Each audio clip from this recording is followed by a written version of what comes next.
সকালবেলা 6টা বাজে ঘুমের থেকে উঠে গোসল করে তারপর আমরা কাজে যাই। এমনও দিন আছে আমরা সকালবেলা নাস্তাও করি না। রাতের 8টার পরে আসি কাজ থেকে, আইসা যে খানা খামো ওই শক্তিটাও থাকে না, সেখানে আমাদেরকে রান্না করে তারপর খাইতে হয়। আমাদের কোনো ছুটি নাই।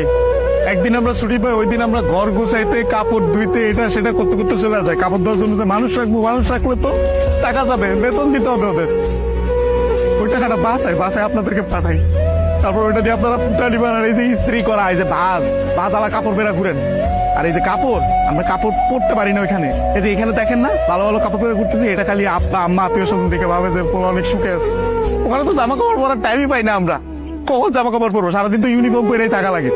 রাতের বেলা বেলা খাওয়ার পরে এই যে 5টা মিনিট মা বোন বাপের সাথে কথা বলি, ওইটাই আমাদের জীবনে সারাদিনের সুখ। সারাদিন কষ্ট করে ওই যে 5টা মিনিট মায়ের সাথে কথা বলবো, এটার জন্য 16 ঘন্টা 18 ঘন্টা করে আমাদের চাকরি করা হয়। বুঝবেন না আমাদের কষ্ট। আমরা হচ্ছে পৃথিবীর সবচেয়ে বড় মৃত্যু, কারণ আমরা উঠতে উঠতে মিথ্যা কথা বলি। মা যখন জিজ্ঞেস করে বাবা খাইছো না, বলি খাইছি।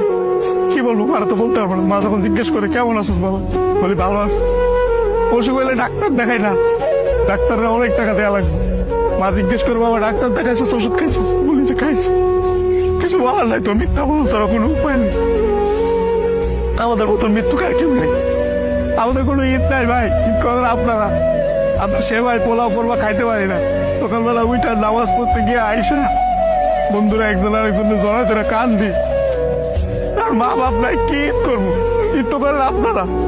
আমি আমার মার চেহারা 5 বছর ধরে দেখি না। 5 বছর পরে আমি দেশে এসেছি। যেই ছেলে মায়ের হাতে খাবার না খেলে পেট ভরতো না, ওই ছেলে মায়ের চেহারা দেখি না 5 বছর।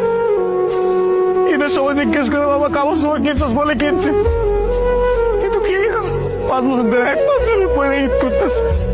আর আপনারা নতুন নতুন জামা কাপড় পরেন, জুতা কিনা লাগবে, এটা কিনা লাগবে, সেটা কিনলে পরে এটা তো করে, এটা তো সব ধার খরচ করে দেয় আপনাদের ঈদ করার জন্য।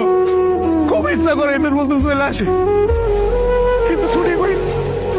5 বছর পরে ছুটি পাইছি। আপনি তো বলেন জুয়া খেলে, মেহমানি করে, এগুলো স্বপ্ন, এগুলো স্বপ্ন, এগুলো আপনারা করতে পারেন, আমরা তো চিন্তাও করতে পারি না। আপনাদের কোনো আইডিয়া নেই ওখানে কত পরিমাণ টাকা লাগে এইসব জায়গায় যাইতে।